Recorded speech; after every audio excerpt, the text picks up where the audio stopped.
Hello, and welcome to the podcast Journey to Ethiopia with a Story. This is Bethlehem, Attfield. I have more good news to share today. My translation of Adam Reta's book, Auntie Lomi Shita, has been published under the title Couch Grass by Fidessa Publishing, and it will be available at the end of this month. Today, I'll read a brief excerpt from it. Auntie Lomi Shita, an excerpt from an Amharic traditional nursery rhyme. My lady, Auntie Lomi Shita, what did that man say last night? Nothing, he told me nothing. But for me, he'd leave his marriage, he said. For you, he won't leave his marriage.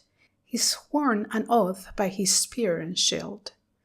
A raven nestled atop my house. Thinking I had left, it flew away. May I take a flight, may I have wings, bitter as elephant's bile, lofty as a brave man's heart. Auntie Lomi Shita, my lady. He is so daring, isn't he? Oh, cheeky. He came close to the lady's side in the church courtyard, where we had gathered for worship. Oh, his nerve and craftiness. I lent him my ears thinking he was a woman. Then in that lovely deep voice of his, gruff as a rumbling engine, he said, "Oh yes, you have a lemon scent." Honestly, I was so shocked. Why wouldn't I be? After all, it was a voice I recognized, and it belongs to the man who caught my eye, my snacker. Oh my! When I turned around, I noticed he was wearing a long traditional dress and his face was covered with a pretty shema with red hems. Do you think he backed off a little to give me time to compose myself? No, he went on. He thought I didn't recognize him. He calmly scanned the surroundings with a smile, then came closer to me and said, "I'm a snugger," along with some other sweet nonsense. Sensual words one should not utter in such a holy place. Well, what can I do? I can't make a scene in front of all the worshippers, can I? I think people around us heard him whispering. I couldn't look up to check.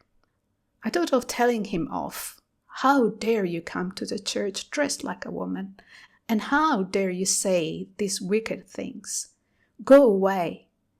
But I didn't have the guts to do it. Squirming with fear, I continued to listen to him. On that dawn, when the annual St. Mary worship was held, he kept pouring sweet, heart-melting words into my ears. Although I was leaning and bowing my head for prayer, my body was revived by his words. I love to chatter. I prefer those who chat with me even more than those who provide for my upkeep.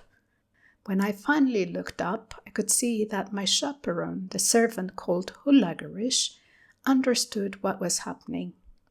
Although half of her face was covered by her gabi, the corner of her eyes crinkled with a smile. Why was she covering her face with her gabi? Is it to mock me? She who didn't even own the gabi in which she drapes herself, borrowing a stinking one from her father, a smoker of cheap cigarettes, a gureza or a niala.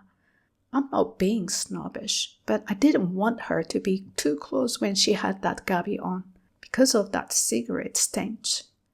When we return from church, she always hurries back to her father's house to return the gabi he drapes over his shoulders when he goes out.